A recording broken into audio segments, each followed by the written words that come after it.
Hello everyone, Blue Star Saber here once again to do another One Piece chapter review, chapter 1035, Zoro versus King.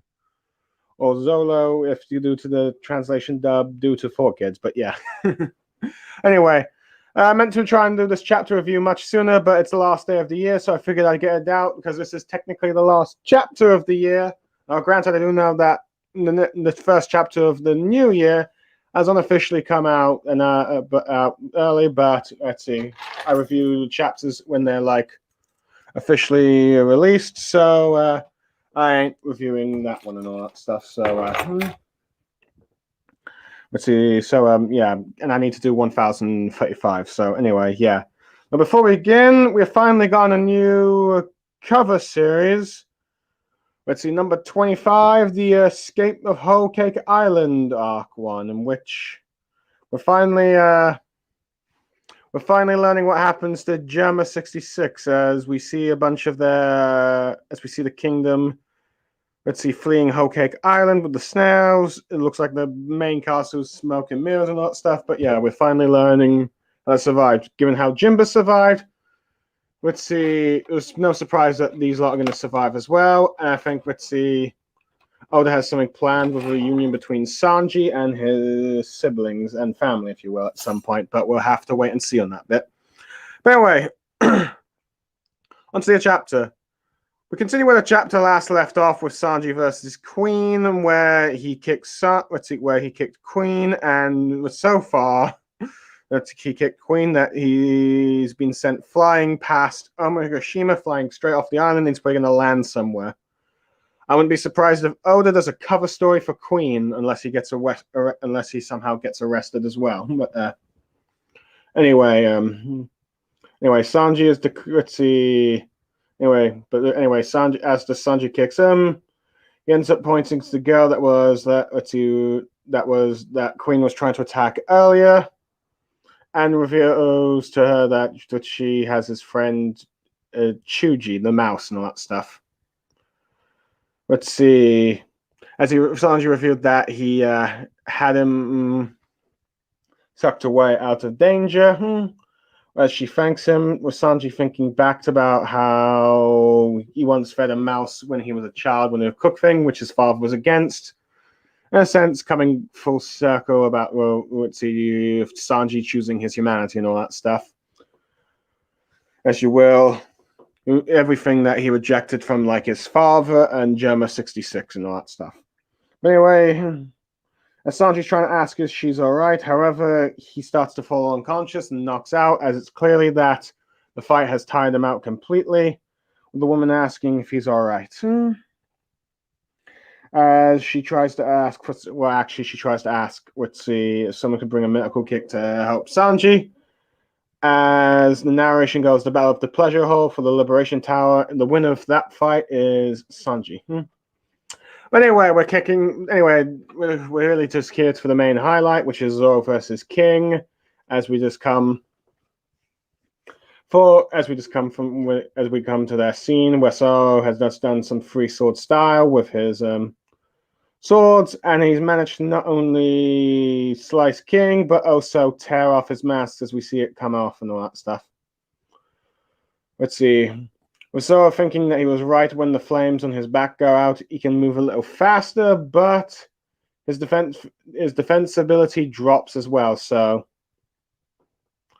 it seems where King's abilities, strength, and all that stuff depends on his flames. He gets rid of them. He's faster, but loses defense, etc. Zoro comments about how his defense ability drops in response and all that stuff. Anyway, King ends up tearing the rest of his mask off. We're Zoro looking around. With some beast pirates commenting about how Master King has took his mask off. Let's see, with like one of the pirates going like, so the rumors are true about how black wings, white hair, brown skin. About how there's apparently a reward for tipping off the government 100 million berries, with King thinking that it seems like his crew underlings about to, thinking that they're about to try and rat him out. However, King sets his sword on fire with the peace pirates and saying, "We want, we want." But with King using his imperial flaming wings, he burns his subordinates to the crisp. As we get a sort of like, as we get like a new sort of like this like cool panel of King. Let's say sort of like with his like black coat thing becoming more of like coat, and we can see his white shirt and all that stuff. But yeah, this is probably the most handsome character Oda's ever actually drawn in One Piece. But anyway. Anyway, Zoro makes a comment about how shouldn't you be treating your men better despite the fact that there's a burning castle. With him making a joke about how if they're distracting, let's see, King, why does he come up here and fight him? With him making a bit of a joke about probably his old bounty hunters days, about 100 million tip off and all that stuff, he asks what Zoro is anyway, what King is anyway. Though King, now transforming in his pterodactyl form, ends up saying that it's got nothing to matter to him as we finally see what King looks like in his dinosaur form without the mask on. But anyway, King goes like, it doesn't really matter what he tells Witsy Zoro because he's a man that's about to die. And Witsy, as you can see from the debris from outside the island, it causes quite a bit of damage as they're fighting each other with Witsy King using his wings and so using his swords to block, but Zoro does get knocked down a bit. With Zoro commenting about how he doesn't have much time left, otherwise, the sword will suck the life out of him. With King commenting about how he can acknowledge the threat that Zoro represents and all that stuff. With Zoro thinking, okay, yes, he's some special race, but it's got nothing to do with him. With him saying, like, same to you, your crew has ruled over this place long enough, time to go. As let's see Zoro agreeing with King about him being about a threat. With Zoro now using a move called King of Hell, free sword styled. With King telling Zoro not to get cocky as Kaido is the man who will become Pirate King. With him as King thinking back to the time he first met Kaido. As Kaido comments about how Ritzy realizes what King's race is as a Lunarian and understands why the government wants to give him up, given the endurance tests they put him through. As he tells King he's breaking out of this place and starting a new pirate crew, as he asks King to join him. As we see King, seems like King is also in the Punk Hazard room that Dr. Vegapunk also researched, with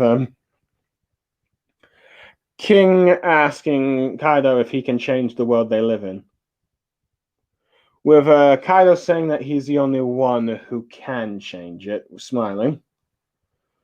As we see them outside the experimental lab with the report going like how the subjects have escaped.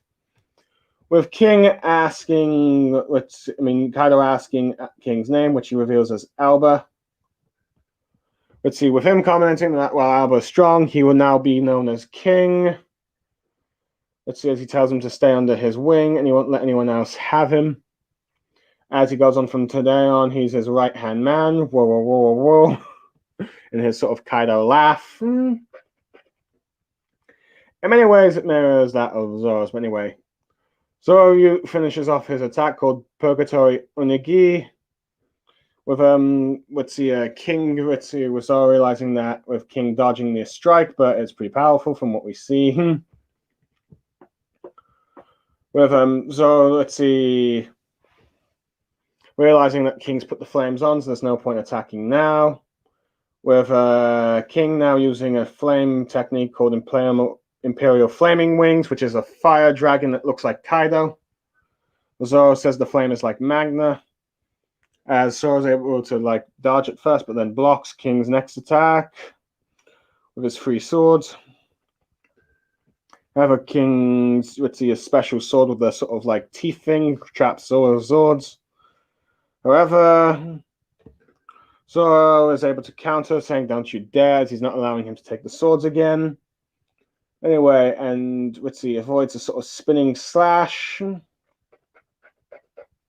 Wazorno realizing that King has gotten fast again, so now he can cut him, and uses a move called Bird Dance. Let's see, slashing King in from the center, and you can see it takes effect on him.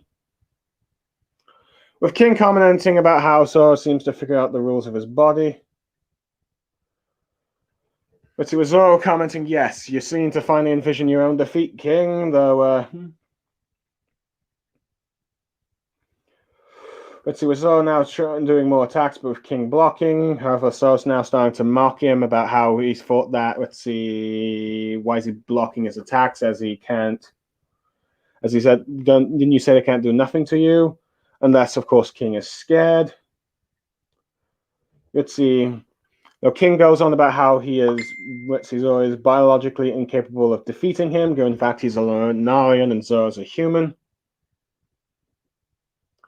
Zoro comments that there's nothing he hates more than weak excuses. With King commenting about how, and now in his pterodactyl form, about how he'll keep him in the memories as a feisty swordsman if he were. Let's see. In a sense, giving King seems to acknowledge Zoro for as a worthy foe. Well, Zoro says that he'll carve it into him himself, assuming that he survives his fight with him. Anyway, King now uses a move called the Extra Large Imperial Flaming Wings, and Zoro uses a move to counter called the King of Hell Free Sword Serpent, 103 Miserkis, Dragon Damnation. A sort of sword attack which pierces through the Kaido Dragon Flame and strikes at King, ending the match. Ritzy probably being the killing blow, ending the match. First of all, I'm glad. It seems that Oda desired that to confirm that Queen has been taken down.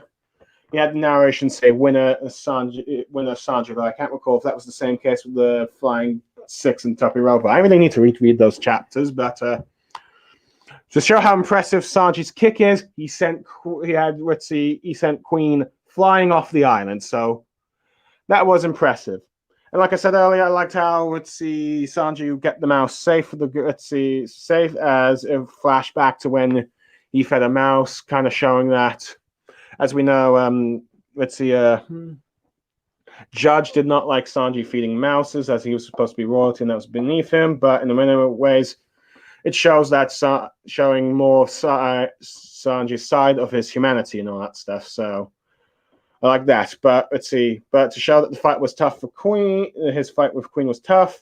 Sanji is then unconscious afterwards, showing that it took all he had to beat Queen, and also that he's now out of the fight, which is fine with me. But because we expected that to happen. But granted, that probably now raises the stakes now that the CP0, Cypher Pole 0, and now entering Wano and all that stuff. So there's that. But anyway, let's see. The main highlight of this chapter is to finally see the full face of King, and he seems to be a very handsome devil, if you will. Well, handsome Nularian, as a brown skin, black winged, death angel, if you will, I guess you could say.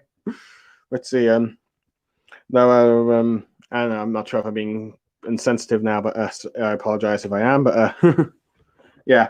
And it's interesting how the Beast Pirate underlings, have been to go on about these rumors about how, were true about him being black wings, white hair, brown skin, and apparently that the government has been having a reward for tipping off 100 million to tip off berries about the Narian race, and particularly about whether or not King is the Narian and all that stuff. As we probably understand why King has had that mask on for all his time, as he's probably trying to hide somewhat of his identity from the world government, as he was like in a prisoner, an experiment for the world government around the same time as Kaido, as they were testing his body to all these kind of tests for endurance and all that stuff. And it's interesting that we end up seeing, and let's see, King is willing to go any lengths to keep that past a secret, as ends up burning those beast pirates. So we're talking about the rumors, even though they said that we're not going to try and do it, we're not going to try and sell you out and all that stuff. But yeah, but end up, let's see, in many ways, King's, let's see, we learn that, let's see, Kaido broke, let's see, helped King escape from, like, the government, possibly from Punk Hazard, from the prison and all that stuff. Let's see, so he offers, and he offers King to become his right-hand man as he starts a new pirate crew. In many ways, this flashback mirrors that of Zoro and Luffy, as in many ways, this shows that King is the Zoro for the Beast Pirates. In many ways, that they play a similar role, as they're the first ones that their captains recruited, and they're both considered the right-hand man. Now, granted, Zoro's never really considered vice captain amongst the crew, but everyone else regards him as like the vice captain. So in many ways, it shows that they are like the exact rivals for each other for this chapter and all that stuff. As Kaido, we see how King believes that Kaido is the one who's changed the world and become Pirate King and all that stuff. So his loyalty to like Kaido is absolute, and as we see when he turned down Big Mom's offer to join the crew, her crew and all that stuff. So we get that, but anyway. Anyway, it's interesting that King has a flame dragon technique that mirrors that of Kaido. That looks like Kaido's dragon form and all that stuff, which in many ways is interesting, as I believe many figured that Zoro was going to be the one to take down Kaido, the finishing blow, because of some sort of like a tiger and dragon myth that happens in Japanese, I believe in Japanese and other Asian mythologies. But it seems that it fully intends for Luffy to take down Kaido, but as Zoro take down a dragon, a sort of flaming dragon in a sense, with King's fire technique moves and all that stuff. Well, interesting. Zoro goes on about his curiosity about the King's race, but but he doesn't really care too much in the end, as he needs to win regardless and all that stuff. But I do like how the two seem to acknowledge each other as worthy foes that must be taken down and a threat to their respective crews. All that stuff, though. I do like how Zoro is able to reduce that, shown to figure out King's weakness, and King realizes this. But it's interesting how King starts to get a little afraid of Zoro and tries to make excuses about how his is the superior race and all that stuff. So biologically he should be superior, but Zoro doesn't really care about these excuses.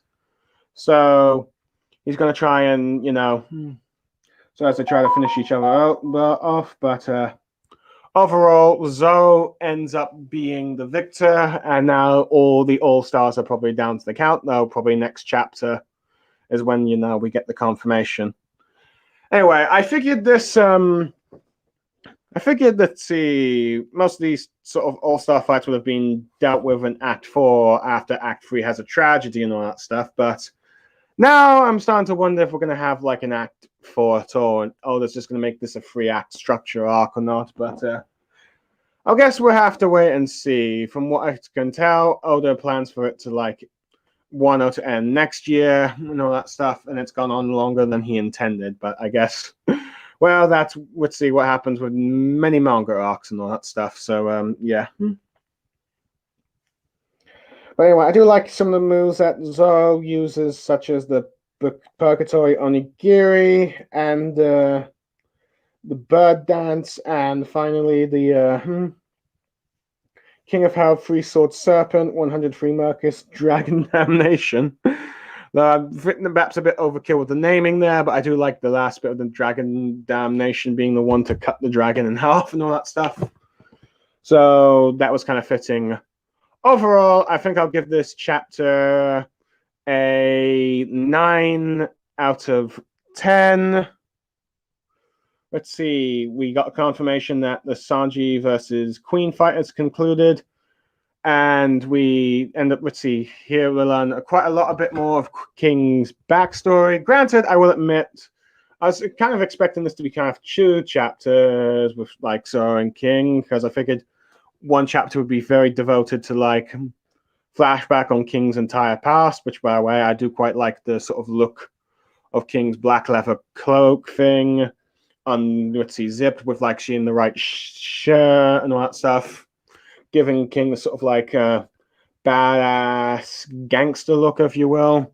Though he's also, like I said, probably the most let's see, he probably looks like some of the, let's see, he's probably also one of the other Sky people that you had from Sky Island and all that stuff, or at least he's somehow related to them and all that stuff. But because I think he kind of looks like some of them and all that stuff, but he looks pretty handsome as well, I'd probably say. So yeah, and I do like how Zoro was able to cut a dragon in a sense with like King's flame attacks. So overall, I think it's a very good chapter. Let's see, I think One Piece ending on, this is like probably like a One Piece ending on a bit of a high note for like the end of the year. With like, let's see, with like now all the All-Stars have been defeated, so that's going to have quite the impact on like the remaining fights that are taking place. I wouldn't be surprised if like the remaining Beast Pirates start to lose their morale. Of course, we have to wait and see how the Yonko are dealt with, as all we have left are the Yonko, the CP0 agents, and Raizo's ninja rival. Could something. But yeah, but hopefully, but it's kind of funny how Raizo's ninja battle has outlasted all the all-star fights, but that's not something you'd expect. But overall, it's a good chapter of One Piece. Let's see, One Piece has, I think, had a pretty big year. So yeah, next year will probably be the end of Wano, as it's been going on for now for over like 3 years now. So yeah, I'm Blue Star Cyber signing off. Thank you and goodbye, everyone.